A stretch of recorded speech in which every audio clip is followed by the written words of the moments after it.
This is why we always double check.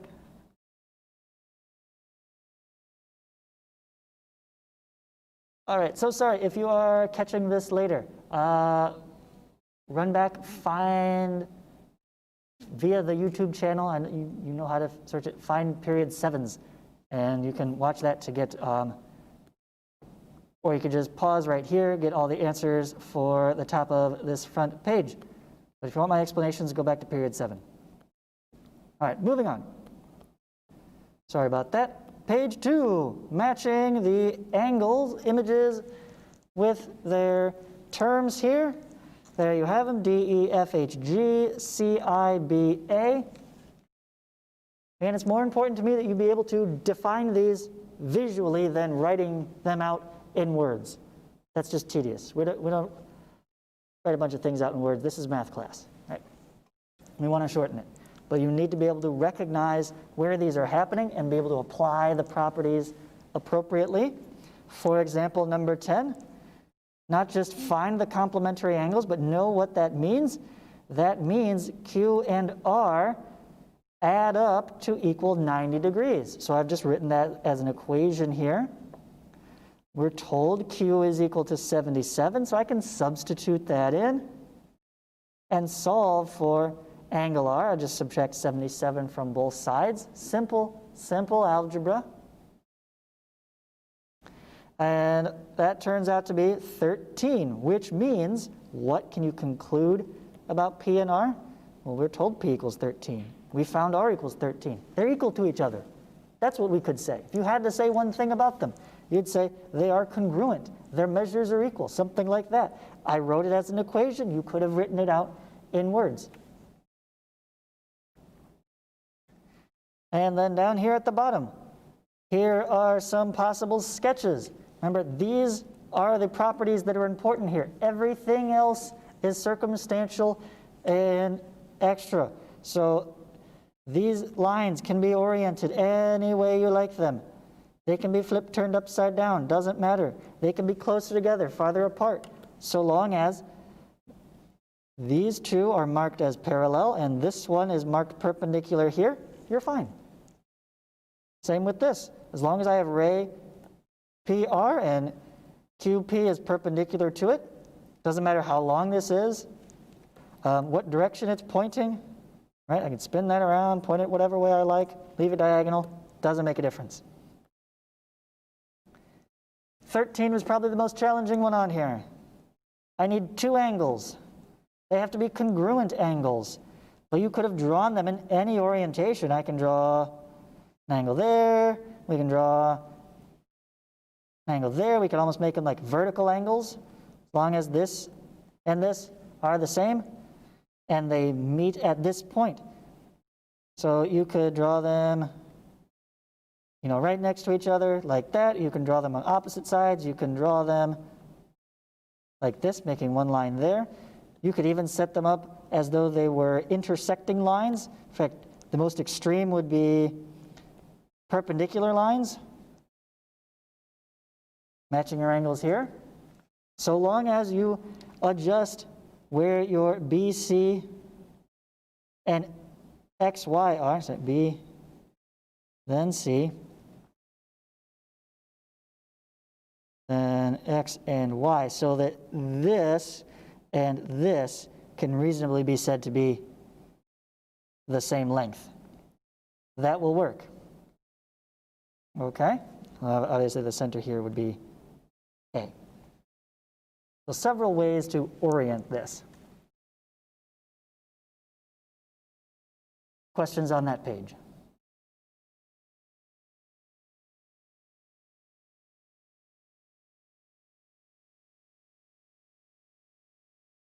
All right, let's zip right into the new stuff for today. 1.4 and 1.5, polygons and triangles. So we're going to start off with classic table, list the name the polygons based on their sides. We should know a lot of these already. Go ahead and type into chat. We'll do this together, or at least most of it together. How many sides for a triangle? Type it in there. I've got one answer. There's two answers. I want to hear from everybody.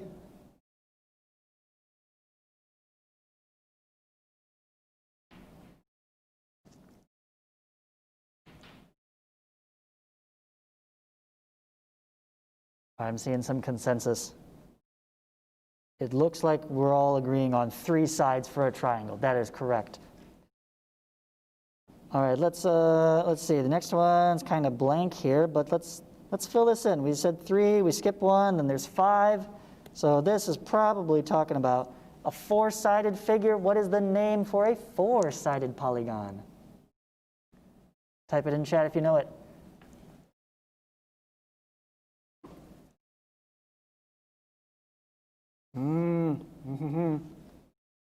You're falling for my trap card. I see several squares. A square is a 4-sided figure, but it is not the only 4-sided figure. What's the general term for any 4-sided polygon? Rectangle's a little bit better. Angelina's got it first. Quadrilateral, very good.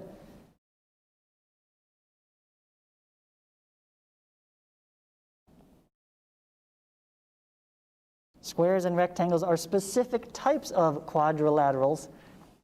I agree with you, David. I don't know how to spell it either. I'm mostly guessing here. There might be an extra L somewhere. Quadrilateral. We don't have a lot of terms that close to quadrilateral, so I'll probably be able to tell what you meant. Just get that Q-U-A-D part, the quad bit, and we're good to go. Quad being, of course, the Greek for 4, just like tri was Greek for 3. All right? Anyone know Greek for 5? What's a 5-sided figure called? David making up for the spelling on the last one. He's got it now. Pentagon, very good. Okay, and let's keep going. How many sides in a hexagon?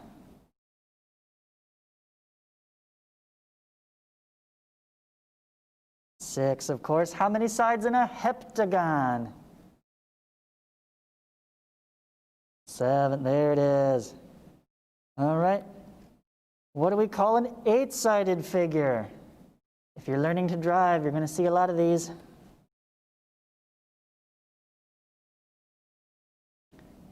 They're big and red. They slow you down. Octagons, good.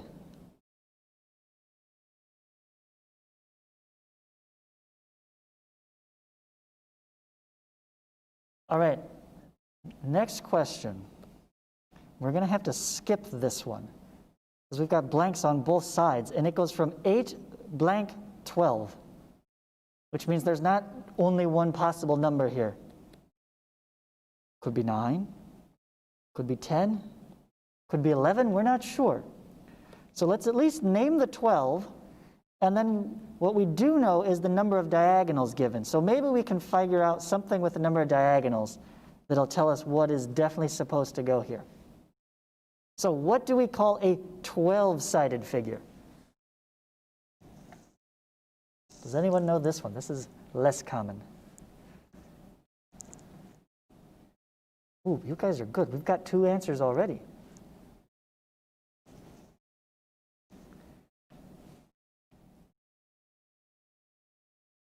Can I get a third vote?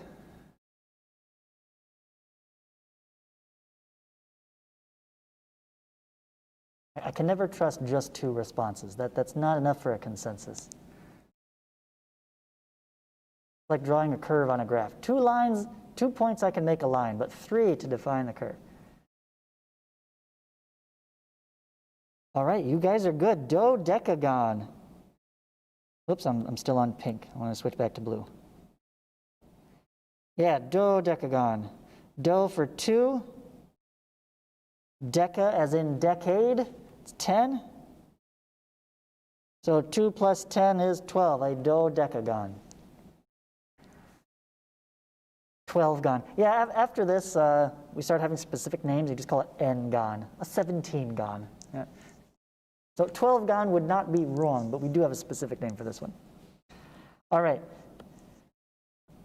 Now let's take a look at that number of diagonals,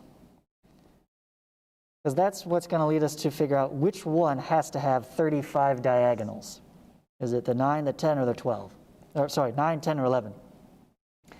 So let's work through the pattern here. If I draw a triangle, and then I try to draw a diagonal connects two vertices, the corners, that are non-adjacent. That is to say, I go from one vertex to the other. I didn't mean to draw a curve there. But I can't retrace one of the actual sides. So a triangle actually has none of those. Any kind of rectangle or quadrilateral, I can do that twice, as they've listed already. A pentagon, right? We'll go 1, 2 from there, 1, 2 from there. I already drew this one. So there's that one. So 5 total diagonals in a pentagon. How about a hexagon? Well, we could draw it again, but I happen to have a picture of a hexagon right here. Those 6 points, A, B, C, D, E, F, made a hexagon there in red around the outside, and then everything else is a diagonal. So, knowing there were 15 lines total, in here, 6 of them are the sides of the shape. That leaves how many diagonals?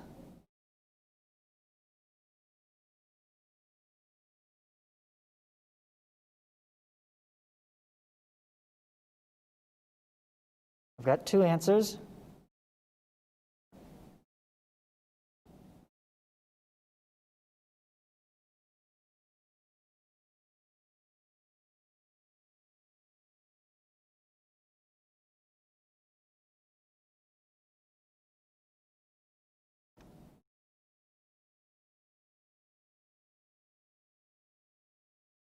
Come on, simple subtraction here.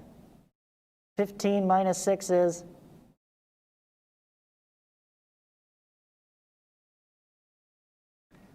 9. Very good. All right.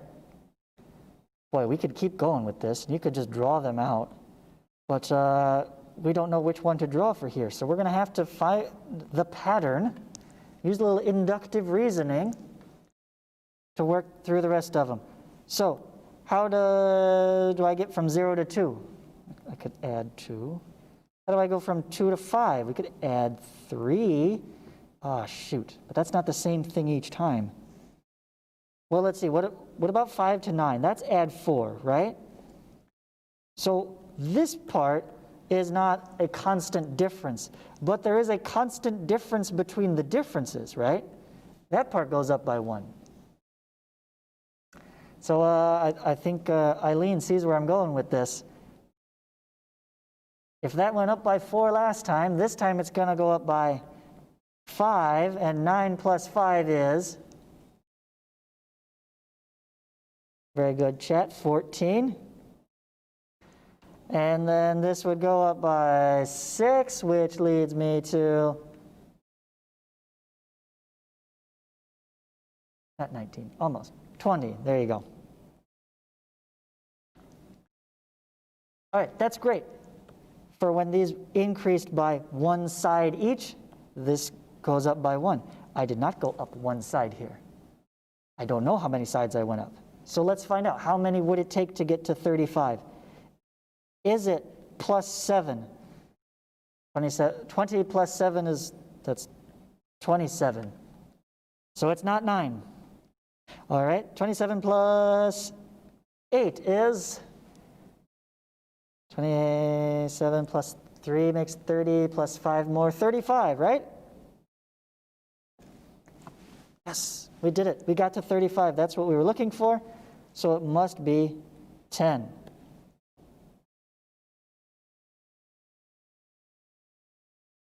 We follow that logic there? And the name for a 10-sided figure, if we know the 12-sided figure, you should be able to figure out 10-sided. Zephy's got it. No does, just the decagon. All right, I will leave it as an exercise left for you to figure out how many diagonals should go in a dodecagon. You can follow the pattern here, or if you really want to challenge yourself, see if you can find a formula that goes straight from number of sides to number of diagonals. Some function that if I plug in 5, I get back 5. If I plug in 6, I get 9. If I plug in 7, I'm going to get 14. Right? See if you can find the one that does that and use that to get your answer. It'll be a handy formula to know. Keep that in the back of your pocket. All right, we're going to move on. The next section has you drawing some figures again. Pretty straightforward, except now you need to understand a few new vocabulary terms. Anybody can draw a pentagon, but what's a concave pentagon? Concave pentagon is this. It is a pentagon that has collapsed. Somebody has pushed too hard on one of the corners and buckled it in. It has crumpled under the pressure and looks like that now. A concave has caved in, okay? And our test for whether or not something is concave is you draw a, whoops, not the eraser. If you can draw a diagonal that goes outside of the figure, okay? Everything in here is inside the figure, right? Imagine it's an animal pen. They can't escape the fence. But if I want to draw a diagonal, connect two vertices that are not immediately adjacent, so without tracing over one of the sides, connect two vertices, does that line go outside of the figure?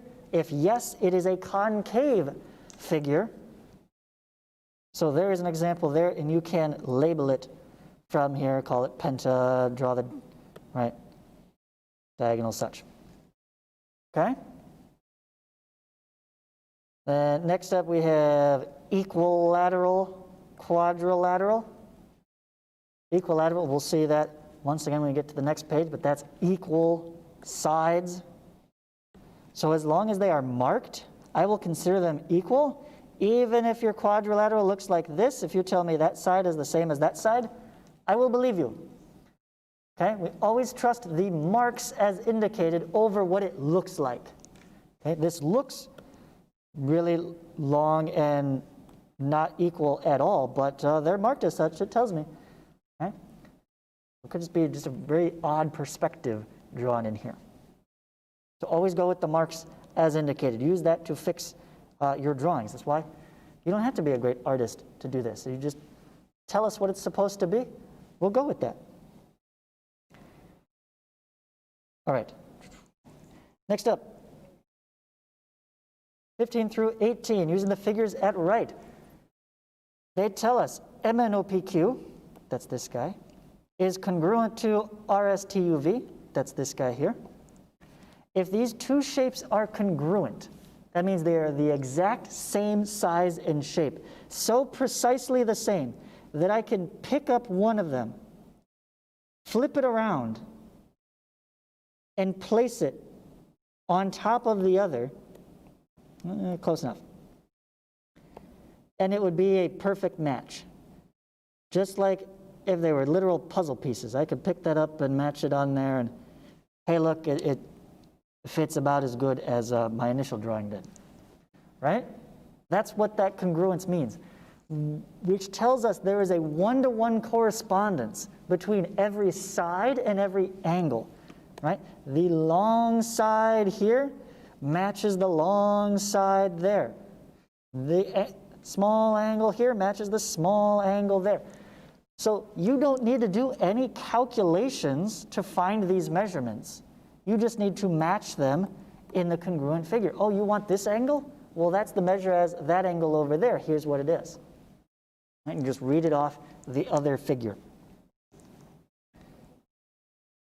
And then 19, I hope we remember perimeter is where you add up all of the sides.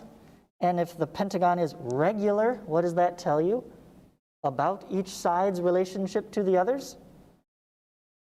Put those two together, you should be able to find a simple way to calculate the length of the side from 31. Any questions from that page?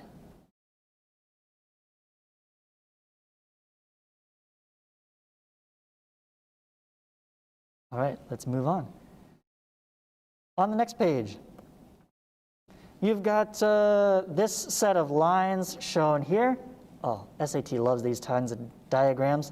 All sorts of information jammed into here. So you're going to practice reading out some of it. So find a pair of parallel segments. Okay, parallels are indicated by the little arrows. They look like arrow fletchings in the middle of the lines. So find those. Okay, so it's this line and that line. Give some names to those segments. There is more than one answer here because there's multiple ways to name some of these things. Right? There's multiple congruent segments. There's multiple supplementary angles in here. Right? Lots of different answers. Find at least one in that map and write that down. And then we get to triangle properties, or at the very least classifying the triangles. So first up, in order to draw an isosceles obtuse triangle, we have to know what the heck that means. Isosceles is one of the classifications of triangles by sides, specifically how many of them are congruent. We've got good old isosceles itself. That goes along with the scalene triangle or the equilateral triangle. Right? These are all classifications by sides. So who remembers how many congruent sides in an isosceles triangle? Type that in chat.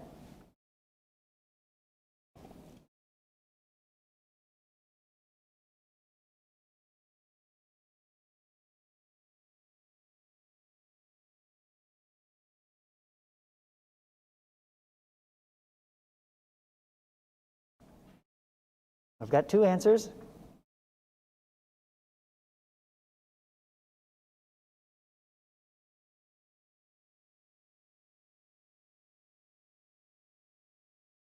Who have I not heard from for a while? Fabiana, I don't see your name up here recently. Tell me how many sides in an isosceles triangle.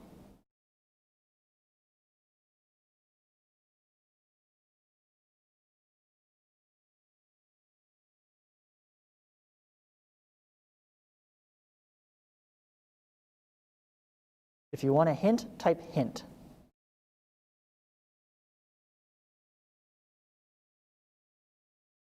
He wants a hint. Okay, I'll give you the other two terms, and then that'll help you narrow it down. A scalene triangle has no congruent sides. None of the three sides match in length to each other. An equilateral triangle, on the other hand, has all three sides matching in length. So what do you think that leaves for an isosceles triangle? It is two. Very good. It'd honestly be kind of strange to say one side is congruent to, well, there's nothing else to compare. It could be congruent to itself. I guess we will make statements about a thing is congruent to itself. That's sometimes useful. But in this case, yeah, the only number left is two. Very good. Isosceles triangle has two congruent sides. So whatever triangle you draw, make sure you mark and say, hey, these two are supposed to be congruent. They're the same length. But I don't think that one I drew is going to do it because it also has to be obtuse. So in addition to the sides, we can also classify by the angles. We can have an obtuse, an acute, or a right triangle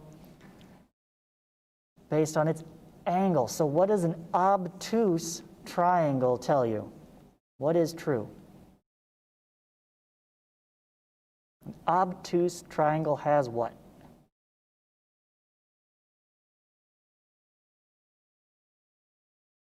I've got one answer. Very good, David. Elias, I think you got the right idea. You need to be more specific based on how I phrased my question. What has that property? The whole triangle? Ooh, Eileen, you are correct, but what you said is not unique to an obtuse triangle. That is true, but it's not unique.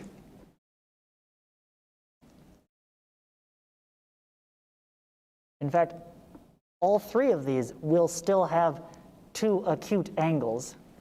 What about that third angle? And then what does that mean?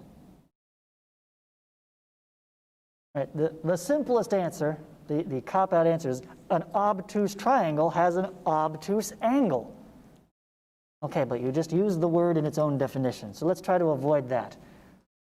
What does that mean? It means one of the angles is greater than 90 degrees. You said that. All come to 180 degrees. Also a good property, but that applies to all the triangles. We'll get to that one later. But I'm glad you already know that. Acute, all three angles will be less than 90 degrees. And for a right triangle, we will have one angle that is exactly equal to 90 degrees. All right, so this is the unique property here. An obtuse has one that's greater, right angle has one that is equal to. The other two will end up being 90. Being less than 90, they have to be, otherwise we break that. As Eileen points out, they all have to add up to 180. We'll get to that property later.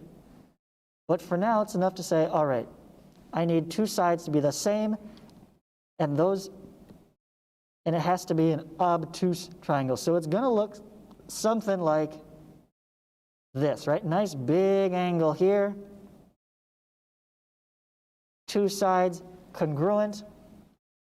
And the vertex angle, T. If you had to pick off an isosceles triangle, you've got three angles, red, blue, and green. Which one of those looks unique? Which one of those stands out as different enough to be given the name vertex angle?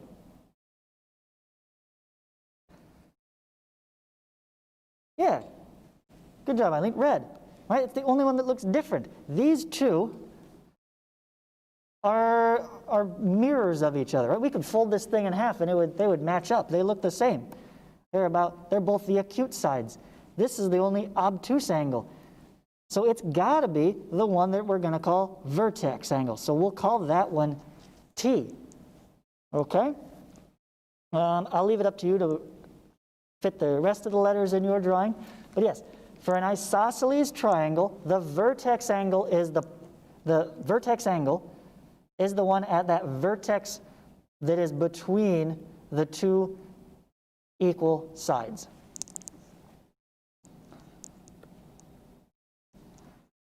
All right, number 7 then, a scalene right triangle. We talked about that. Drawing on midpoints, that's even easier than calculating them. I think you can do that. The last thing to talk about then is down here, using the graph at the right. SAT loves to make things more complicated. They take perfectly good geometry, they stick it on top of a Cartesian plane just to try to confuse you, and put additional algebra steps on top of our beautiful geometry. Right? They think merging the two together makes up for a harder question, and it really does. Because now we can't just talk generically about the properties of a thing. We have to be very specific with our coordinate points here. Right? If I was to connect these 3 points they have plotted here, I would get a bog standard right triangle. And in a way, it's almost easier to draw on the grid, because now I can keep my lines nice and straight. If I have a horizontal and a vertical, it's very easy to tell they make a perfect 90-degree angle. So drawing right triangles on the Cartesian plane is wonderful. It really is. But they didn't ask for triangle ABC. They said locate F so that triangle ABF is a right triangle. Where the heck is F? There's no F on here. I've got to create it. I need to make point F. So I'm actually going to get rid of those, and I'm going to draw in my own point. Don't copy this yet. F. And I get to move it. I get to pick where it is. Does it go up here? Is it there? I can put it anywhere I like, so long as when I connect it to points A and B, I still get a right triangle. So AB is still part of my triangle. That's why I've kept that segment there. And I can put F anywhere. The easiest spot would be right on top of point C. That's obviously a right triangle. We already know that one. Don't do that one. You cannot do that one. You can't put a point on top of the other point. That spot's already taken. So we got to find a different spot that would still give us a right triangle. In this case, it's fairly easy. I know that this horizontal line AB makes a right angle with this vertical line BC. So anywhere else on this line, I'll still get a right triangle.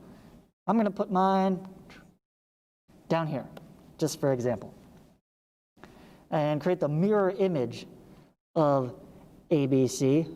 We'll call this ABF. There. No, I didn't want to move that. There we go. Right angle there, right triangle, ABF. Good, done. Oh, wait, no, we're on the coordinate plane. They want the location, which means I need to give them the coordinates. This is x8, y 1, 2, 3 down, -3. So I report back to the question. Location of f is 8, -3. That's my ultimate answer to the exercise. All right, and then you'll do similar for 11 and 12, except you're going to make the triangle isosceles or scalene non-right. Okay, questions there?